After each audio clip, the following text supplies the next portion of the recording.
ये आकाशवाणी है। कोविड-19 विशेष कार्यक्रम के अंतर्गत प्रस्तुत है कोरोना वायरस संक्रमण की वर्तमान स्थिति पर चर्चा, जिसे प्रस्तुत कर रहे हैं आकाशवाणी संवाददाता सिद्धार्थ सिंह। इस कार्यक्रम में आमंत्रित स्वास्थ्य विशेषज्ञ हैं दिल्ली के लेडी हार्डिंग मेडिकल कॉलेज के डॉक्टर अनुपम प्रकाश।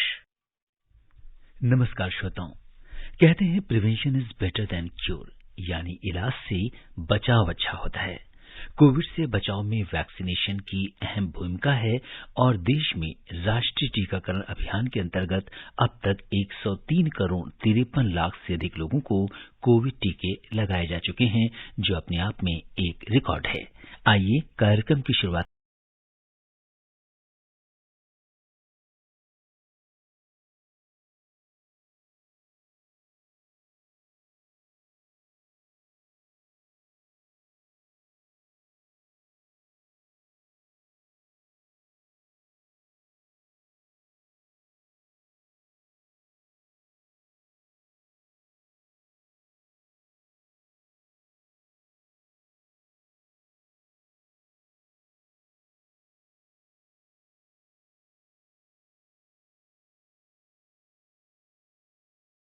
है तो कोविड टीकाकरण कराना ही होगा।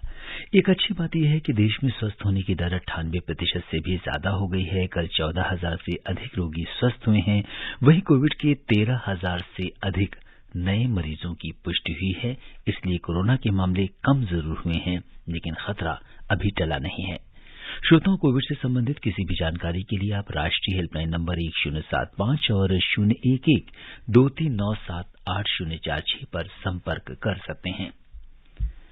और इस समय हमारे साथ जुड़ चुके हैं डॉक्टर अनुपम प्रकाश, जो लेडी हार्डिंग मेडिकल कॉलेज नई दिल्ली के मेडिसिन विभाग में प्रोफेसर हैं। डॉक्टर अनुपम का मेडिकल एकेडमिक्स और पेशेंट ट्रीटमेंट में लंबा अनुभव रहा है। डॉक्टर अनुपम, नमस्कार। कार्यक्रम में आपका स्वागत है। नमस्कार जी, बहुत बहुत नमस्कार। श्रोताओं को भी बहुत बहुत नमस्कार। श्रोताओं, आप कोरोना से संबंधित सवाल हमारे आज के एक्सपर्ट से हमारे टोल फ्री नंबर 1800-115767 और 011-233-14444 पर पूछ सकते हैं। आप हमारे ट्विटर हैंडल @AIR News पर #AskAIR पर अपने सवाल पूछ भी कर सकते हैं। डॉक्टर अनुपम, अगर हम देखें तो देश में जो है टीकाकरण कार्यक्रम तेजी से चल रहा है और 103 करोड़ 53 लाख से ज्यादा लोगों का कोविड टीकाकरण किया जा चुका है, जो कि अपने आप में एक रिकॉर्ड है। और आप जैसे जो स्वास्थ्य कर्मी हैं, जिन्होंने लोगों को मोटिवेट किया टीका लगवाने के लिए और पूरे इस पीरियड में उनका मार्गदर्शन किया, हम आपका तहे दिल से शुक्रिया अदा करते हैं। क्या कुछ कहेंगे आप इस बड़े लक्ष्य को जो हमने अचीव किया है? सिद्धार्थ जी, बहुत बहुत धन्यवाद। और जो आपने शुरू में कहा और जो एडवर्टाइजमेंट चलाया है कि टीकाकरण से ही बचाव है, ये बहुत जरूरी है। और मेरा मानना है कि जो आप कह रहे हैं कि करीब 104 करोड़ तक लोग पहुंच रहे हैं, टीकाकरण का जो आंकड़ा है वो, और इसको केंद्र सरकार ने और सभी सरकारों ने इसे अच्छी तरीके से बहुत प्रोत्साहन भी दिया है। और सभी स्वास्थ्य कर्मियों के साथ साथ में जिन लोगों ने टीका लगवाया है, जो सिक्योरिटी हैं, जो नर्सेज हैं, जो सफाई कर्मचारी हैं, जो सारे टीकाकरण केंद्रों पे तैनात हैं, जो वहां सर्विसेज दे रहे हैं, अपनी सेवाएं दे रहे हैं, उन सबका तहे दिल से सभी भारतीयों को और विश्व के सब नागरिकों को बहुत ही धन्यवाद देना चाहिए। और इसमें मैं आपके साथ शामिल होता हूं। मुझे धन्यवाद देने की जरूरत नहीं है, लेकिन हाँ, सबके लिए बहुत बहुत धन्यवाद की बात है। और ये भारत के लिए एक बहुत बड़ी उपलब्धि है कि 100 करोड़ का हमने जो आंकड़ा पार किया है। तो सिर्फ ये नंबर नहीं है, संख्या नहीं है जो आप कह रहे हैं। अगर इसको हम आंकड़ों में देखें तो बहुत जरूरी है ये देखना कि करीब 1/4 हमारी जो आबादी है वयस्कों की, वो करीब करीब हमारी पूरी दोनों डोजेज लग चुकी हैं। और ये 23.5% का आंकड़ा है। और 31% जो है उनको एक खुराक अभी लग गई है, दूसरी खुराक लगनी बाकी है। अब अगर इसी को 140 करोड़ की आबादी में से अगर 23.5% लग गई हैं पूरी दोनों खुराकें और 31% जो है एक डोज लग गई है, तो अब हमारे जो अभी एलिजिबल पॉपुलेशन नहीं है, जो कि 18 साल से कम के लोग हैं, वो करीब 41% हैं। तो अगर आप इन तीनों को मिलाएंगे तो सिर्फ 5% लोग रह गए हैं जिनको एक भी खुराक नहीं लगी है टीकाकरण की। तो ये मैं मानता हूं कि अभी आज माननीय स्वास्थ्य मंत्री ने मनसुख मंडाविया जी ने शुरू किया है एक कार्यक्रम हर घर दस्तक करके कि अब डोर टू डोर वैक्सीनेशन होगा। हर घर पे जो जो लोग रह गए हैं जिनकी दूसरी खुराक बची है, तो वो एक बहुत ही अच्छा मेरा मानना है कि कदम है। और मेरे ख्याल से जो रह गए लोग उनको एक अपॉर्चुनिटी भी मिल रही है। और जो वैक्सीनेशन चल रहा है टीकाकरण अभियान, जिन लोगों को दूसरी खुराक ड्यू है या दूसरी अभी एक भी नहीं लगी है, वो जरूर लगवाएं। जी बिल्कुल।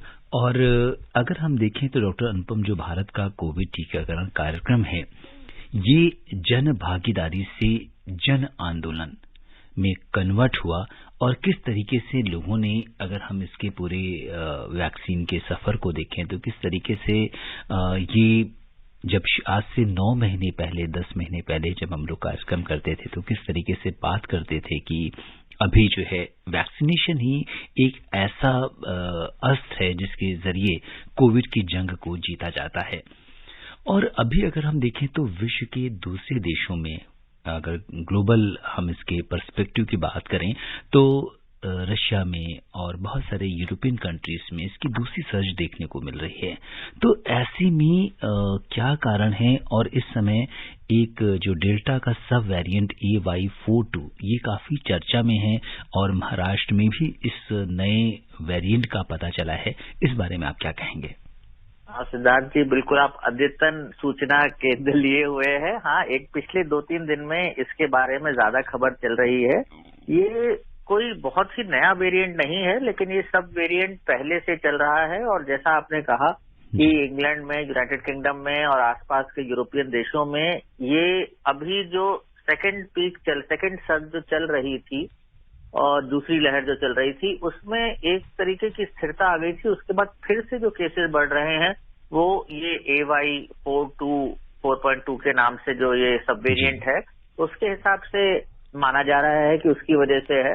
तो इसमें मैं बताना चाहूंगा कि ये जो AY कैटेगरी सब वेरिएंट है, इसमें करीब 75 सब वेरिएंट्स हैं। तो ये ऐसा नहीं है कि बहुत ही नया है, लेकिन हाँ, जो ये 4.2 आप बता रहे हैं, ये अभी इसको देखा गया है कि अब ये ज्यादा जो है लोगों को इन्फेक्ट कर रहा है। अभी इसकी हमें सिग्निफिकेंस नहीं पता है कि ये हम किस तरीके से ट्रांसलेट करेंगे और किस तरीके से इससे दिक्कत होने की संभावना है। लेकिन हाँ, ये मानना जरूरी है कि डेल्टा वेरिएंट जो है, जो सबसे पहले वेरिएंट था, अल्फा वेरिएंट जो पहली लहर के लिए था, तो डेल्टा वेरिएंट उससे 4 गुना ज्यादा इन्फेक्टिव और जो है मरीज के लिए दिक्कतदायी, दुखदायी भी रहा है। उससे देहांत भी ज्यादा लोगों का हुआ है। तो और वैक्सीन एस्केप के जो केसेस हैं वो भी इसके साथ हुए हैं कि वैक्सीन कुछ केसेस में नहीं असर रही है, कम असर रही है इसमें। तो उसके देखते हुए अभी जो हमारे पास सूचना है और जो देखा गया है, उसके हिसाब से AY.4.2 जो ये सब वेरिएंट है, ये फैल ज्यादा रहा है। लेकिन अभी इससे कोई हमारे पास ऐसे आंकड़े नहीं है कि इनसे हताहत लोग ज्यादा हैं जी। तो दिक्कत है, फैल रहा है, इन्फेक्शन ज्यादा है इससे, लेकिन दिक्कत इतनी ज्यादा नहीं है कि अभी हमें घबराने की जरूरत हो। लेकिन जो आप कह रहे हैं, भारत में इसे कई जगहों में, महाराष्ट्र में जैसे आप कह रहे हैं, कुछ मध्य प्रदेश के इलाके हैं, वहां पे ये वेरिएंट ऑलरेडी है। और ऐसा नहीं कि अभी आया है, कुछ दिनों से है, लेकिन अभी वहां पे कोई ऐसी सर्ज या बढ़ता हुआ नहीं दिख रहा है। लेकिन हाँ, इसमें ये चीज बहुत जरूरी है कि जब आपने शुरू में भी कहा है कि ये जो कोरोना के केसेस हैं चल रहे हैं अभी और कभी भी बढ़ भी सकते हैं, तो ये सिर्फ एक वेरिएंट है या म्यूटेंट है जो चल रहा है और जिससे एक दिक्कत होने की आशंका है। लेकिन और भी ऐसे वेरिएंट कभी भी आ सकते हैं। इसलिए जो 2 गज की दूरी है, मास्क है और हाथ धोने की निरंतर प्रक्रिया है, इसको हमें सावधानी से संभल करके करते रहना है। जी बिल्कुल, इसे हमें अपनाते रहना है। और जो श्रोता हमसे अभी भी जुड़े हैं उन्हें हम बता दें कि आज के कोविड-19 के इस विशेष कार्यक्रम में हिस्सा ले रहे हैं लेडी हार्डिंग मेडिकल कॉलेज नई दिल्ली के मेडिसिन विभाग में प्रोफेसर डॉक्टर अनुपम प्रकाश। आप भी डॉक्टर अनुपम से हमारे स्टूडियो के टोल फ्री नंबर पर फोन कर सकते हैं। नंबर है 1800-115767। और आज के हमारे पहले कॉलर उत्तर प्रदेश के कुशीनगर से मुन्ना कुमार जी जुड़ गए हैं। मुन्ना जी नमस्कार, स्वागत है आपका कार्यक्रम में। धन्यवाद सिद्धार्थ सर, और आपको मेरा नमस्कार। डॉक्टर साहब को मेरा नमस्कार। नमस्ते जी बताएं। सर मेरा एक सवाल है जी कि हमने कैंप में वैक्सीन लगवाया था। तो हम ये कैसे पता करें कि हमें उन्होंने असली वैक्सीन लगाया या नकली वैक्सीन लगाया? हमको इसके बारे में जानकारी दीजिए। धन्यवाद जी। डॉक्टर अनुपम, वैक्सीन की जो प्रामाणिकता है उसको लेकर इन्होंने सवाल उठाया है कि हम कैसे पता कर सकते हैं कि हमें सही वैक्सीन लगी है। देखिए, वैक्सीन अगर आपने टीकाकरण केंद्र पे लगाई है, आधार कार्ड से आप इनेबल्ड हैं और वो लगी है वहां पे, तो आपको सही वैक्सीनेशन ही लगी है। इसमें मैं एक दो बातें कहना चाहूंगा। पहली चीज है कि आज ही दिल्ली सरकार ने जो एक छठा सीरो सर्वे किया है, तो उसमें 90% लोगों में, करीब मेरे ख्याल से 2800 या कुछ लोगों में किया है, तो उसमें 90% लोगों में जो है वो एंटीबॉडीज पाई गई हैं। और इसमें भी 280 जो प्रदेश मतलब जिले हैं उनमें ये जो किया है, तो उसमें कम से कम जो मिला है वो 85% मिला है। तो मतलब पॉजिटिविटी मिली है एंटीबॉडीज की। तो ये बहुत अच्छी बात है कि हमारी जो जन आबादी है ये अभी हर राज्यों में होगा, लेकिन जितनी भी है उससे हमें ये पता चल रहा है कि काफी हद तक हम लोग जो है हमारे में एंटीबॉडीज हैं जी। तो आप इससे खुश रहिए कि हाँ, आपको टीका अगर सही जगह लगवाया है आपने तो ठीक ही लगा है। और जो सरकार के सीरो सर्वे आ रहे हैं, ये छठा सीरो सर्वे है, शुरू में हमें ध्यान होगा 21% या 26% था जब पहला हुआ था सीरो सर्वे, पहले सीरो सर्वे में। हाँ, तो अब ये धीरे धीरे हम लोगों की जो है जो बढ़ रहे हैं, तो हमारी एक ही वेव इस बीच में आई है जब 16 जनवरी को शुरू हुआ वैक्सीनेशन। उसके बाद जो सेकेंड वेव आई थी या सेकेंड पीक आई थी, तो उसके बाद जितना भी ये बढ़ रही है एंटीबॉडीज की टीटर्स और जो लोगों में एंटीबॉडीज का प्रोपोर्शन जो है, तो वो हमें टीकाकरण से ही मिल रहा है। तो बिल्कुल निश्चिंत रहें, आपको गलत वैक्सीन नहीं लगी होगी और लगने की आशंका अगर नहीं भी है तो एंटीबॉडीज काफी हैं। और जैसा मैंने बताया, सिर्फ 5% ऐसे लोग रह गए हैं भारतवर्ष में 18 साल से ऊपर जिनको वैक्सीनेशन नहीं लगी है, एक भी खुराक। तो अभी चिंता की इतनी बात नहीं है, लेकिन हाँ, ध्यान रखना जरूरी है जैसा मैंने कहा जी। तो डॉक्टर अनुपम, हम ये कह सकते हैं कि अगर जो सीरो सर्वे में इतनी बड़ी संख्या में अगर एंटीबॉडीज पाई जा रही है, इतने ज्यादा प्रतिशत लोगों में, तो क्या हम धीरे धीरे हर्ड इम्यूनिटी की ओर बढ़ रहे हैं? देखिए, बात बिल्कुल सही है आपकी। अगर इतने ज्यादा लोगों में एंटीबॉडीज मिल रही है और जिस तरीके के मैंने कहा कि अगर 5% से कम लोग ही रह गए हैं जिनको एक भी टीका नहीं लगा है, तो ये तो आप ये समझिए कि मैं कह रहा हूं कि ये तो टीका लगा है और इसमें वो लोग नहीं हैं जिनको कोविड ऑलरेडी हो चुका है और जो ठीक हो चुके हैं जी। तो एक तरीके से मानिए काफी ज्यादा आबादी हमारी जो है वो कोरोना वायरस के अगेंस्ट इम्यून इसलिए है कि या तो खुद भुगत चुके हैं हम लोग इन्फेक्शन या हम टीका लगवा चुके हैं जी। तो उस मामले में एक बहुत बड़ी उपलब्धि है और मेरा मानना है कि ये एक चीज है जिसकी वजह से अब लोगों को ये लग रहा है कि अगर तीसरी वेव आएगी भी या ये जो वेरिएंट्स आ भी रहे हैं जो यूके वगैरह में बहुत ज्यादा दिक्कत कर रहे हैं, तो हमारे यहाँ आशंका बहुत ज्यादा खतरे की नहीं लगती है जी। लेकिन फिर भी इसका मतलब ये है कि हम ओवर कॉन्फिडेंट नहीं हो, प्रिकॉशंस बरतते रहें, ये मैं जरूर कहूँ जी। और इस बीच उत्तर प्रदेश में बलरामपुर से रिंकी तिवारी जी हमारे साथ कार्यक्रम में जुड़ गई हैं। रिंकी जी नमस्कार, स्वागत है आपका। जी बिल्कुल, आपके साथ एक सर मैम कोई भी मैं नमस्कार स्वीकार करें जी। हमारे साथ डॉक्टर अनुपम प्रकाश हैं जी। जी तो उन्हें जी मेरा नमस्कार। नमस्ते जी। जी सर, बिल्कुल जैसे कोविशील्ड या वैक्सीन की बात की जा रही है, तो ये बिल्कुल रियल है कि जो हमारे कोरोना वर्कर हैं या फिर हम चाहे रेडियो वर्कर की बात करें, तो इन लोगों ने जो श्रोताओं को जागरूक किया, जनता को जागरूक करने का पूरा ही भरसक प्रयास किया, तो इसके लिए तो हम धन्यवाद भी देते हैं। और जी बिल्कुल, और मैं अपना क्वेश्चन भी पूछना चाहती हूँ। रिंकी जी, हम भी आपको धन्यवाद देते हैं कि आप जैसे जागरूक श्रोता हमारे साथ जब जुड़ते हैं तो और लोगों का भी फायदा होता है। आपकी जो जिज्ञासा होती है, जो सवाल होता है, उससे बाकी सारे लोगों को भी आंसर्स मिलते हैं जी। जी रिंकी जी बताइए। हेलो रिंकी जी, आपको आवाज आ रही है? रिंकी जी से हमारा भी डॉक्टर अनुपम संपर्क टूट गया है और दोबारा कॉल करते हैं तो उनका सवाल लेते हैं। सबसे बड़ी बात, हम लोग बात कर रहे थे हर्ड इम्यूनिटी की, तो ऐसे केसेस में जब ज्यादातर लोगों को कब मानते हैं हम कि हर्ड इम्यूनिटी जो है वो किस तरीके से काम करती है? बहुत सारे लिसनर्स को इस बारे में भी जानने की इच्छा है। देखिए सिद्धार्थ जी, ये जो हर्ड इम्यूनिटी का कॉन्सेप्ट है ये बहुत मुश्किल है। ये हर बीमारी के लिए जो संख्या चाहिए हमें वो अलग होती है। कोरोना नई बीमारी है, इसमें 70% जनता हो जाने से, वैक्सीनेट हो जाने से हमें हर्ड इम्यूनिटी मिलेगी या 80% से मिलेगी, ये हमें नहीं पता है। खासतौर से जिन बीमारियों के लिए अभी हम लोग हर्ड इम्यूनिटी की बात करते हैं कि करीब 80% हो गई या 75% हो गई, तो वो बीमारियां और कोरोना वायरस की से होने वाली बीमारियों में थोड़ा फर्क भी है जी। तो इसको अभी हम कह नहीं सकते हैं वैज्ञानिकी तौर पे कि कितने % पे हर्ड इम्यूनिटी हो जाएगी, लेकिन हाँ 90% का आंकड़ा अगर हमारी एक भी खुराक हो गई है वयस्कों में, तो मेरा मानना है काफी बड़ा आंकड़ा है। एक बार अगर हम अगले 2-3 महीने में, कि जैसा कि टारगेट है हम लोगों का, अगर हम लोग पूरे जनता को वैक्सीनेट कर पाएंगे तो मेरा मानना है अपने में एक बार अगर दोनों खुराकें मिल जाएंगी तो ये एक बहुत बड़ा हिंड्रेंस होगा कि हमें कोरोना से बचाव रहेगा जी। और अब रुक करते हैं बड़ौद का, जहां से महेश शर्मा जी कार्यक्रम से जुड़ गए हैं। महेश जी नमस्कार, स्वागत है आपका कार्यक्रम में। नमस्कार जी। जी महेश जी बताइए, क्या जानना चाहते हैं? मैं मालूम करना चाह रहा हूँ जी, बहुत आदमियों को बुखार आ रहा है, इसकी कैसे पहचान होगी, ये कोरोना का है या वैसा है? जी बिल्कुल डॉक्टर अनुपम, इस समय काफी वायरल फीवर भी देखने को मिल रहा है, और ऐसे में जो एक आम फ्लू होता है और कोविड में कैसे मतलब विभेद करें, और क्या कुछ आपके डिपार्टमेंट में आप जैसे जिस तरह से पेशेंट से डील कर रहे हैं, तो इस समय बहुत सारे अगर हम देखें तो डेंगू और मलेरिया के भी काफी पेशेंट्स जो हैं एडमिट हो रहे हैं, तो ऐसे में हम किस तरह से लक्षणों में विभेद कर सकते हैं?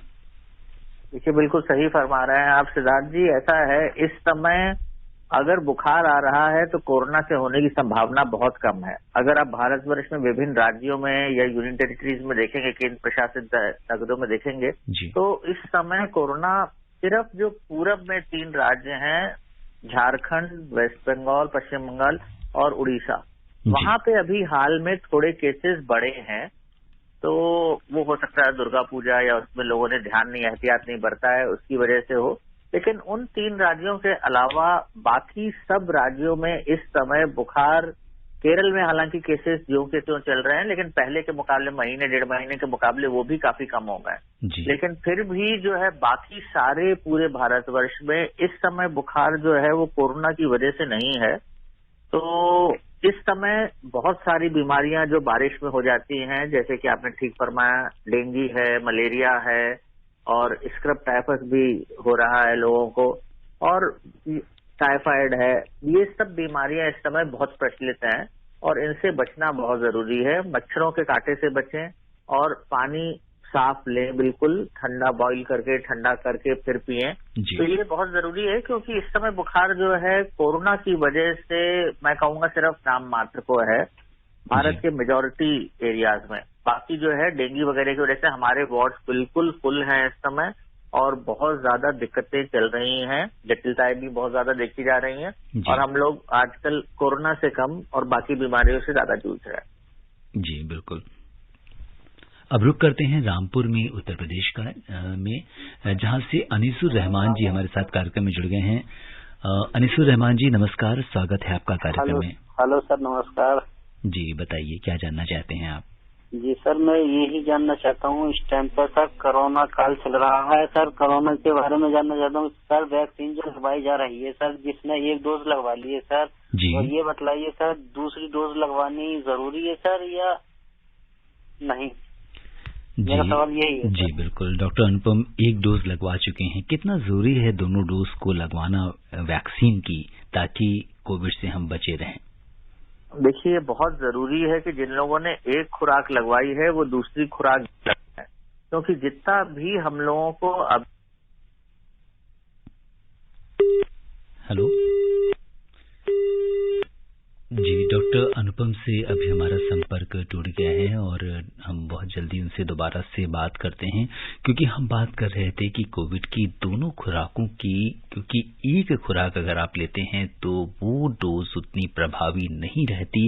इम्यूनिटी जरूर हमारे शरीर में डेवलप होती है, लेकिन उतनी तादाद में, उतनी संख्या में एंटीबॉडीज हमारे शरीर में इफेक्टिव नहीं होती, जिससे कि वो इस वायरस से बचाव कर पाएं या उसको पूरी तरह से इनएक्टिव करने में संभव हो। तो इसलिए जब भी जी डॉक्टर अनुपम, हम बात कर रहे थे दोनों डोजेस की वैक्सीन की लेना क्यों जरूरी है? हाँ, और ये बहुत जरूरी है कि दोनों खुराकें लगवाई जाए, क्योंकि जितना भी हमारे पास अभी वैज्ञानिक तौर पे जितने अध्ययन हुए हैं उसमें 2 खुराक से प्रोटेक्शन कहीं ज्यादा है एज बनिस्बत की हम 1 खुराक लगवाएं। तो अगर मान लीजिए 1 खुराक से आपको सिर्फ 50% प्रोटेक्शन मिलता है, बचाव मिलता है कोरोना वायरस बीमारी का, तो 2 खुराक से आपको 70 से 75% होता है। तो हम बिल्कुल नहीं ले सकते कि कोरोना वायरस से हम ग्रस्त नहीं होना चाहते हैं, इसलिए हम चाहते हैं कि सीवियरिटी ऑफ इलनेस कम रहे। हम अगर इन्फेक्शन हो भी तो हम दूसरों को ट्रांसमिट कम करें, हम अस्पताल में भर्ती ना होना पड़े, इसलिए दोनों खुराकें बहुत जरूरी हैं। इसमें मैं एक चीज और कहना चाहूंगा कि कोवैक्सीन जो है अब जो भारत में ही बनी हुई है, ये WHO में आजकल इसके ऊपर विश्लेषण चल रहा है और उम्मीद करते हैं कि अगले 3-4 दिन में या हफ्ते भर में शायद इसका हमें ये रिकॉग्निशन मिल जाएगा कि ये कोवैक्सीन में एक बहुत ही अच्छी जो है वैक्सीन है। इसमें अभी हाल में जो उपलब्धि मिली है कि ओमान जैसे देश ने और इवन अमेरिका ने भी आज अभी शाम को शायद जो है उसको स्वीकृति दे दी है कि जो लोगों को कोवैक्सीन टीकाकरण हुआ है वो वहां जा सकते हैं और उनको वहां पे क्वारंटीन नहीं करना पड़ेगा, वो वैक्सीन सर्टिफिकेट लेकर के उनको वहां पे मिल जाएगी बिना क्वारंटीन के। तो ये एक बहुत ही बड़ी उपलब्धि है कि कई देश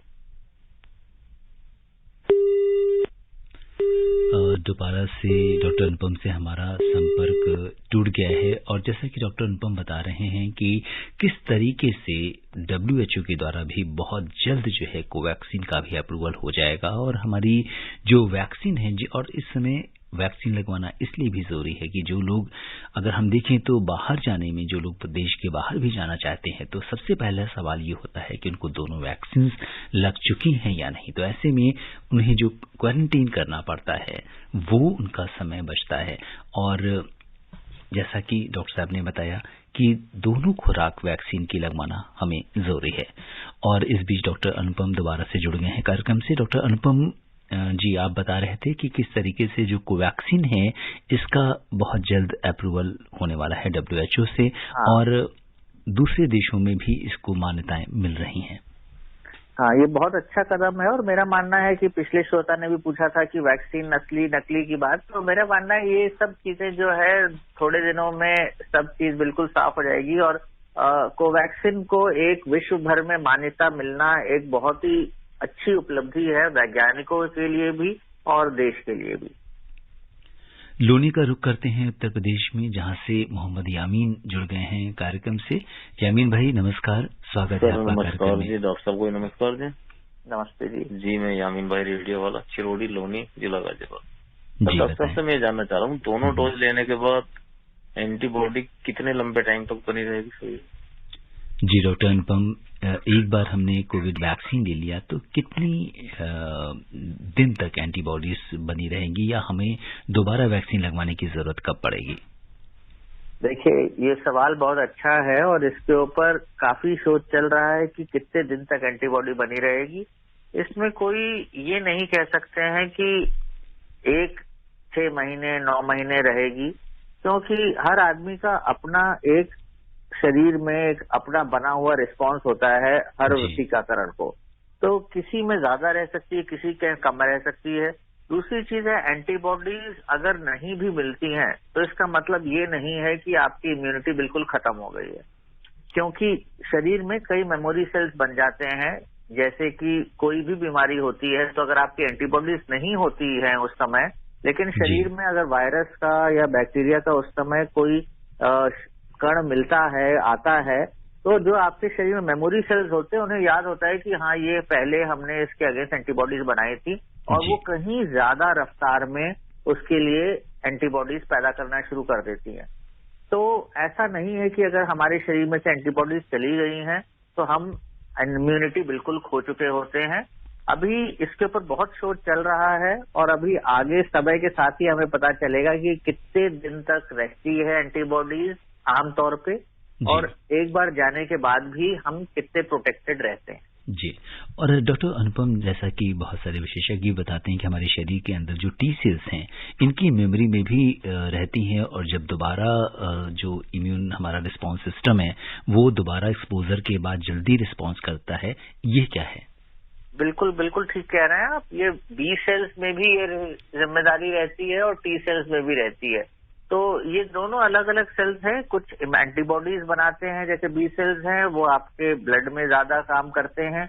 जो टी सेल्स हैं ये आपके बॉडी के ब्लड में नहीं लेकिन बाकी जो ऑर्गन्स हैं उनमें ये रहते हैं और वहाँ ये लोग ज्यादा, मतलब ये जो कण हैं ये ज्यादा एंटीबॉडीज बनाने का काम करते हैं। और इनमें बहुत तरह के सेल्स होते हैं, CD4+ होते हैं, CD8+ होते हैं, टी हेल्पर सेल्स होते हैं, किलर सेल्स होते हैं। तो ये अलग अलग तरीके से ये अपने किलर सेल्स जो है वो मारने का काम करते हैं कीटाणुओं को, हेल्पर सेल्स है तब तक और हेल्प जुटाने का काम करते हैं। तो ये बहुत सारे तरह के सेल्स है जो शरीर में रहते हैं और ये इनकी मेमोरी में रहता है। ऐसा नहीं है कि मेमोरी फेड हो जाती है। तो ये जब भी नया अटैक होता है तो उसको ये डिफेंस के लिए हमेशा सजग रहते हैं। जी। और डॉक्टर अनुपम, चलते हैं बिहार, बात करते हैं डॉक्टर निहारिका से। डॉक्टर निहारिका, नमस्कार, स्वागत है आपका कार्यक्रम में। जी सर, मुझे डॉक्टर अनुपम प्रकाश से पूछना था जी कि कुछ फॉरेन कंट्रीज में थर्ड डोज अवेलेबल हो गई है, देना शुरू हो गया है, क्या इंडिया में भी अवेलेबल होगी? अगर होती है तो क्या ये कितना यूजफुल होगा हमारे लिए, ये जी डॉक्टर अनुपम। हाँ, देखिए अभी थर्ड डोज जो है भारत में अभी नहीं हुई है शुरू और कुछ देशों ने थर्ड डोज शुरू कर दी है। बिल्कुल ठीक फरमाया आपने। जो है अभी 1-2 दिन पहले शायद कांगो में और बाकी कंट्रीज में भी 1-2 लोगों ने इन्होंने थर्ड डोज जो है हेल्थ केयर वर्कर्स और जो वृद्ध लोग हैं इन दोनों के लिए शुरू की है।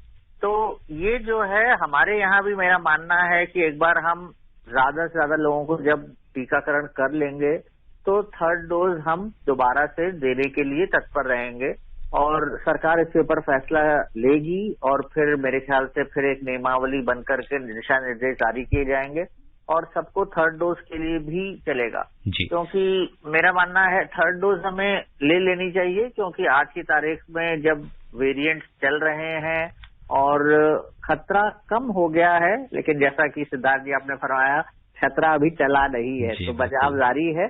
और ये इनका बिल्कुल सही सवाल है। हमें जो है थर्ड डोज के लिए प्रिकॉशन तो रखना ही है, लेकिन थर्ड डोज जब आएगी तो लेना पड़ेगा। और जो पिछले श्रोता का भी सवाल था कि कितने दिन इम्यूनिटी रहती है, ये इसी से लिंक्ड है बिल्कुल। तो 6 से 9 महीने तक तो आमतौर पे थर्ड डोज की या मतलब बूस्टर डोज की जरूरत नहीं है। जैसे फ्लू में हर साल लगवानी पड़ती है, मेरा मानना है कोरोना में भी ये आ जाएगा आगे चल करके कि हर साल 1 डोज आपको लगवानी पड़ेगी जब तक कोरोना वायरस प्रचलित रहेगा। जी। और अब समय इजाजत नहीं दे रहा कि हम इस चर्चा को आगे बढ़ाएं। चलते चलते डॉक्टर अनुपम, आप आकाशवाणी के श्रोताओं को बहुत संक्षेप में क्या संदेश देना चाहेंगे? देखिए, त्योहारों की सबको बधाई देंगे, शुभकामनाएं देंगे। सभी लोगों के त्योहार आ रहे हैं, लेकिन अपना ध्यान रखें।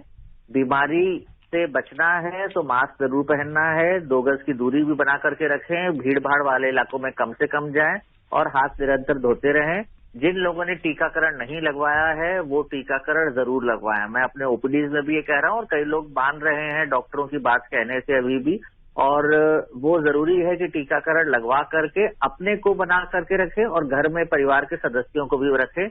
विद्यालय भी खुलने के नजदीक आ रहे हैं, तो जब बच्चों के लिए टीकाकरण शुरू हो तो बच्चों को भी टीकाकरण जरूर लगवाएं। जी बिल्कुल। डॉक्टर अनुपम, आप कोविड-19 के इस विशेष कार्यक्रम से जुड़े अपने श्रोताओं के प्रश्नों का उत्तर दिया, हमसे चर्चा की, आपका बहुत बहुत धन्यवाद और आभार। नहीं, नमस्ते।